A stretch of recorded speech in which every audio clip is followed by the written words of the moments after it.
आज की कहानी एक साइंस फिक्शन ड्रामा मूवी है जिसमें एक लड़की अपने पति को वापस लाने के लिए टाइम ट्रैवल करती है, लेकिन उसके कारण उसे काफी सारे कॉन्सिक्वेंसेस का सामना करना पड़ता है और आखिरकार उसके सामने एक दुविधा आती है कि क्या सब कुछ खत्म करके वो वापस पहले वाले दुनिया में जाए या एक नई टाइमलाइन क्रिएट करे। दोस्तों, मैं अपने चैनल पर science fiction, mystery, drama, thriller ऐसी ही मूवी लाया करती हूँ। अगर आपको ये सुनना पसंद है तो मेरे चैनल को सब्सक्राइब करके इस वीडियो को लाइक जरूर कीजिएगा। कहानी की शुरुआत में एक मशीन को दिखाया जाता है जिस पर जबीर नाम का एक आदमी काम कर रहा होता है। इसके बाद सीन शिफ्ट होता है और हम एक कपल को देखते हैं, मैल्कम और सोफी, जो एक दूसरे के साथ काफी अच्छा टाइम स्पेंड कर रहे होते हैं। लेकिन ये पल सोफी की एक याद होती है जिसमें वो अपने हस्बैंड मैल्कम के साथ बिताए हुए कुछ पलों को याद कर रही थी। 8 महीने पहले उसके हस्बैंड की एक कार एक्सीडेंट में मौत हो गई थी। एक्सीडेंट के टाइम उसके साथ उसका दोस्त जबीर भी होता है, पर वो उस कार एक्सीडेंट में बच गया था। वही सोफी की एक बेटी भी होती है, राइली। वो भी अपने पिता के जाने के कारण बहुत ही उदास रहने लगी थी। अब सोफी उठकर अपने काम पर चली जाती है, जहाँ पे हम देखते हैं वो एक ओल्ड एज में काम किया करती थी, जहाँ पे बुजुर्ग लोगों का ख्याल रखती थी। अब सोफी जब काम पर होती है तब उसे उसकी बेटी राइली की स्कूल से फोन आता है। टीचर सोफी को बताती है कि उसकी बेटी बहुत बंक मारती है, जिसके कारण राइली को स्कूल से निकाल दिया गया है और उसे स्कूल से लेकर जाए। पर सोफी अपना काम छोड़कर नहीं जा सकती थी, इसीलिए वो अपने दोस्त जबीर को फोन लगाकर राइली को घर लाने के लिए कहती है। वो मान जाता है। सोफी अपने गम में काफी डूबी हुई रहती है। वो एक दिन डार्बी को देखती है। डार्बी वही इंसान था जिसने मैल्कम को गाड़ी से उड़ा दिया था रास्ता क्रॉस करते वक्त। आज उसे बेल मिल गई थी, जिससे सोफी खुश नहीं थी।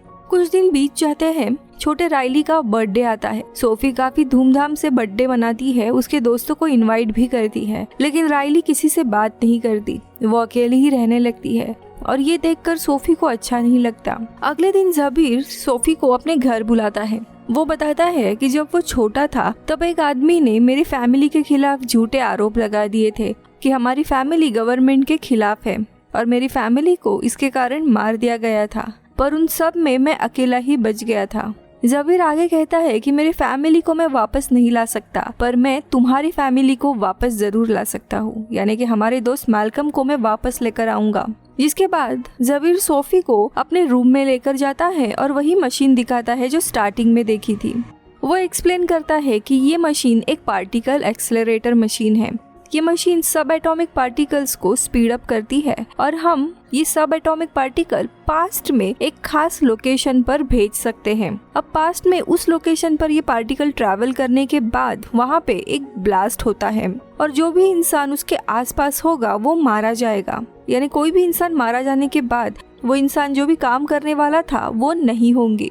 वो आगे कहता है कि हम डोरबी का एक टाइम एंड लोकेशन पता करेंगे एंड वो डेटा इस मशीन में इनपुट देंगे, जिससे ये पार्टिकल उस लोकेशन पर जाकर वहाँ पे ब्लास्ट होगा जिसमें डोरबी मारा जाएगा। अगर डोरबी नहीं रहेगा तो मैल्कम बच जाएगा। आगे वो बताता है कि उसने ये मशीन अपने फैमिली को बचाने के लिए बनाई थी, लेकिन ये मशीन इतने पास्ट में सिग्नल भेज नहीं सकती। पर सोफी ये सारी बातों पे विश्वास नहीं करती और गुस्से से वहाँ से चली जाती है। उसके बाद सोफी डोरबी के घर चली जाती है, जहाँ पर वो देखती है कि डोरबी अपने वाइफ के साथ बहुत ही बुरा बर्ताव कर रहा था। उनके बीच में काफी झगड़ा भी चल रहा था। वही घर आने के बाद राइली की भी वो हालत देखती है। वो अपने पिता को बहुत ही ज्यादा मिस कर रही थी। ये देखकर उसे लगने लगता है कि डोरबी जैसे इंसानों की इस दुनिया में कोई जरूरत नहीं है, क्योंकि वो एक शराबी इंसान है, अक्सर अपने पत्नी को मारा करता है। उससे अच्छा मैल्कम था। इसी के चलते अगले दिन सोफी जबीर के पास वापस आती है ताकि उनका एक्सपेरिमेंट वो चालू कर सके। अगर ये एक्सपेरिमेंट सक्सेसफुल हुआ तो ये लोग जहाँ है वही रहेंगे, बस डोरबी अतीत में मारा जाएगा। अब डोरबी मारा जाने के बाद मैल्कम का एक्सीडेंट भी नहीं होगा और वो जिंदा बचेगा, लेकिन इन्हें डोरबी का एक फोटो और एक लोकेशन चाहिए होती है। इसीलिए ये लोग मैल्कम के एक्सीडेंट के कुछ दिन पहले की फोटो उसके फेसबुक से लेते हैं। फिर जबीर उस फोटो की एग्जैक्ट लोकेशन ढूंढता है और वो सारा डेटा वो कंप्यूटर में डालता है। फिर वो सोफी को वार्न करता है कि अगर एक बार उसने डोरबी को मार दिया तो वो वापस किसी भी रियलिटी में जिंदा नहीं बचेगा, क्योंकि उसका पूरा एग्जिस्टेंस ही इस यूनिवर्स से मिटा रहे हैं। सोफी हाँ कहती है और सीधा मशीन को चालू कर देती है।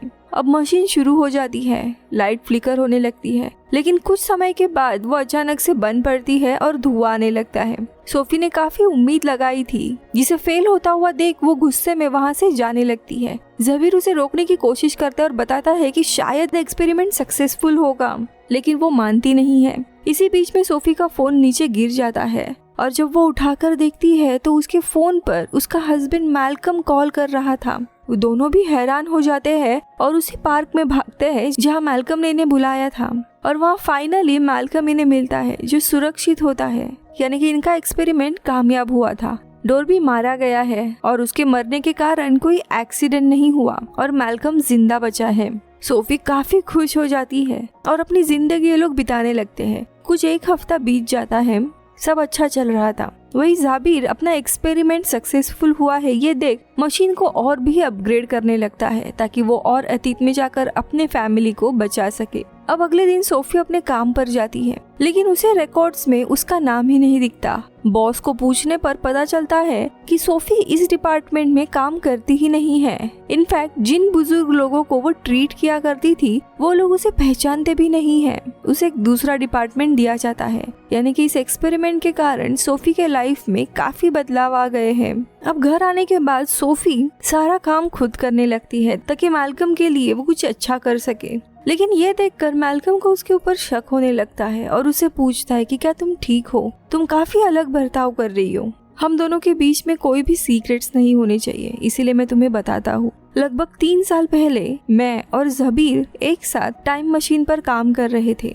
वो आगे कुछ कहता इसके पहले ही सोफी के आंखों से आंसू आने लगते हैं और अब ये सुनकर वो मैल्कम को सारी सच्चाई बता देती है कि लगभग 8 महीने पहले डॉर्बी नाम के एक इंसान ने तुम्हें गाड़ी से उड़ा दिया था जिसमें तुम्हारी मौत हो गई थी, लेकिन 1 हफ्ते पहले हमने तुम्हारे उसी टाइम मशीन द्वारा तुम्हें वापस लाया है जिसमें डॉर्बी की अब मौत हो गई है। ये जानने के बाद मैल्कम भी बहुत शॉक होता है और उसे जिंदगी ने वापस एक मौका दिया है, इसीलिए खुश भी होता है। इसके बाद तीनों टाइम मशीन के पास जाते हैं और काफी डिस्कशन के बाद यहाँ जबीर कहता है कि हमें इस टाइम मशीन के मदद से ऐसे टेररिस्ट को मारना चाहिए जिन्होंने काफी बुरा बर्ताव किया है। इनसे हम काफी लोगों की जान बचा सकते हैं। हालांकि सोफी इसके लिए मना कर देती है। वो कहती है कि टाइम मशीन के पीछे जाने के कारण मेरे जॉब में काफी बदलाव आए हैं। पता नहीं अगर हम ऐसे लोगों को बचाएंगे तो हमारी लाइफ और भी चेंज होगी। अब उस समय के लिए ये लोग मान जाते हैं। फिर उसी रात में सोफी के मन में वही बात रह जाती है कि डॉर्बी मारा गया है तो अब उसके फैमिली का क्या हुआ है। इसीलिए वो इंटरनेट से डॉर्बी के बारे में इंफॉर्मेशन निकालती है। तब उसे पता चलता है कि डॉर्बी की एक पत्नी भी थी और उनकी एक सौतेली बेटी भी है जो अब डॉर्बी के मारे जाने के बाद बहुत ही ज्यादा बेहाल हो गए हैं। ये देख वो काफी दुखी हो जाती है। अगले दिन सोफी डॉर्बी के घर चली जाती है जहां उन्हें पता चलता है कि पैसों की कमी के कारण डॉर्बी की वाइफ कारा ने ये घर बेच दिया है।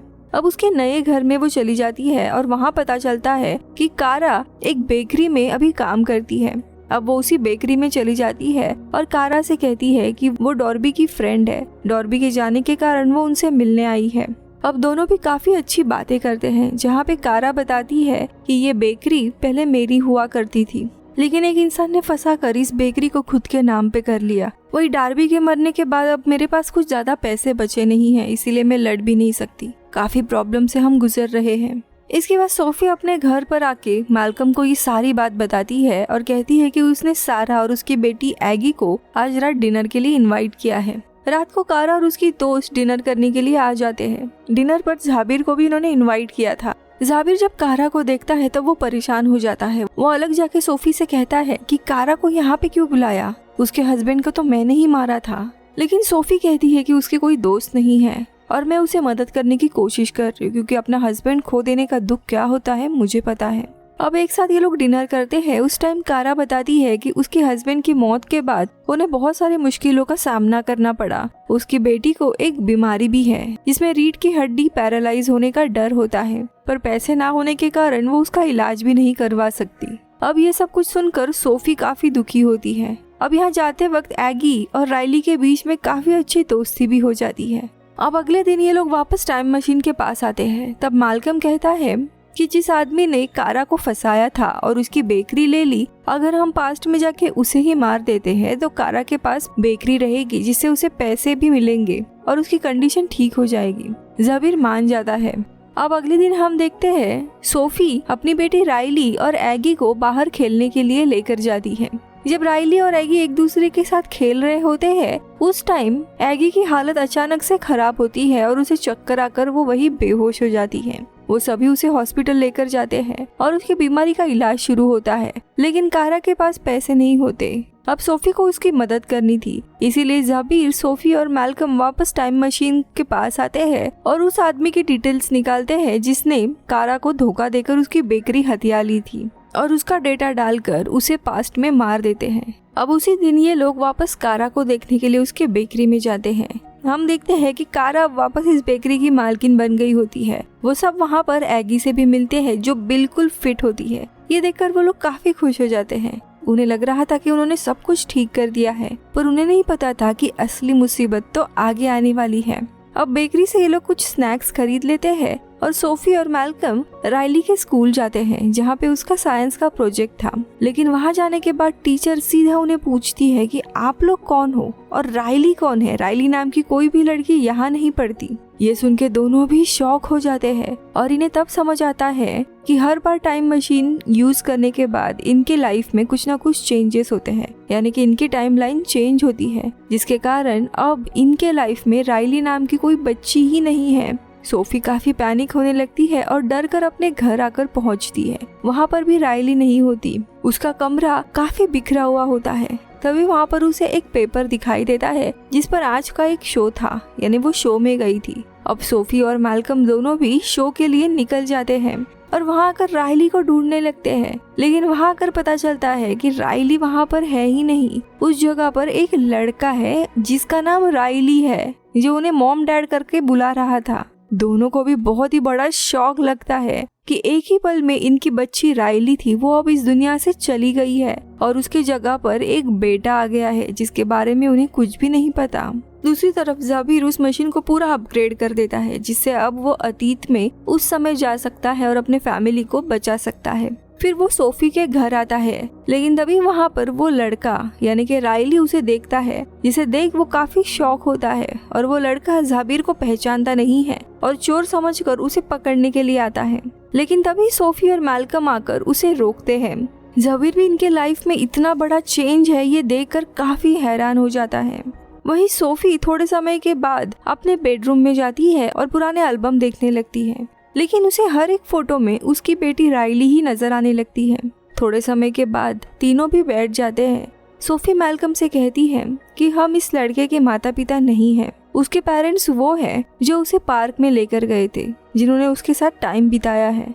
हमें इस लड़के के बारे में कुछ भी नहीं पता और हम उस लड़के के लिए कोई भी फीलिंग्स नहीं ला सकते। अगर हम यहाँ रहे तो हम पूरी जिंदगी अपने बेटी को ही मिस करते रहेंगे। वो आगे एक प्लान प्रपोज करती है कि क्यों ना हम जबीर को ही उसकी फैमिली बचाने का एक चांस दे, और वो मैल्कम से कहती है कि आई नो उससे हम शायद कभी भी मिल नहीं पाएंगे या फिर मैल्कम मारा जाएगा, लेकिन हम अपनी बेटी के बिना अधूरे हैं। एटलीस्ट जबीर अपने फैमिली को देख पाएगा और शायद हम उस नए टाइमलाइन में एक साथ हो सकते हैं। तब जबीर कहता है कि जब मैं मेरी फैमिली को बचाऊंगा तब मुझे ही पुरानी मेमोरीज याद रहेंगी, क्योंकि मैं ही उस टाइम मशीन के पास रहूंगा, और अगर तुम लोग मशीन के पास नहीं रहोगे तो तुम्हें अपने पुरानी जिंदगी के बारे में कुछ भी याद नहीं रहेगा, और जो भी नई जिंदगी आएगी उसमें तुम लोग आसानी से रह पाओगे। लेकिन ये रिस्क लेने के लिए वो लोग मान जाते हैं। अब 2 दिन के बाद वो मशीन को ऑन करने वाले हैं। इसके बाद मैल्कम और सोफी उन जगहों पर विजिट करते हैं जो उनके लिए काफी खास थी। एक दूसरे के साथ काफी अच्छा टाइम स्पेंड करते हैं, क्योंकि उन्हें पता नहीं होता कि कौन जिंदा रहेगा या कौन नहीं। जिसके बाद ये लोग जबीर से भी मिलने जाते हैं और उसे भी गुड बाय करते हैं, क्योंकि अगले जिंदगी में शायद जबीर उनका दोस्त नहीं होगा। और ये लोग उसी रोड पे जाते हैं जहाँ से इन सब की शुरुआत हुई थी, यानी कि मैल्कम का जहाँ पे एक्सीडेंट हुआ था। दोनों भी बातें करने लगते हैं। वही दूसरी तरफ जबीर को देखते हैं जो टाइम मशीन चालू कर देता है, और उसके कुछ ही देर के बाद हम देखते हैं सोफी और मैल्कम उस रोड से गायब हो जाते हैं। अब कुछ समय के बाद हम फिर से सोफी को देखते हैं जो अपने कार से वापस घर आ रही होती है। वो काफी खुश भी लग रही थी, जिसका मतलब ये होता है कि अभी तक जो भी उसके साथ हुआ उसके बारे में उसे कुछ भी याद नहीं है। मतलब वो अपने प्रेजेंट फैमिली के साथ खुश है और शायद मालकम ही उसका हस्बैंड है। लेकिन दोनों ने जाबिर को खो दिया था, जिसका उसे कोई दुख नहीं होता क्योंकि जाबिर अपने फैमिली के पास पहुंच गया है। और इसी के साथ ये कहानी खत्म होती है। आपको ये कहानी कैसी लगी मुझे जरूर बताइए। मिलती हूँ अगले वीडियो में, तब तक के लिए बाय।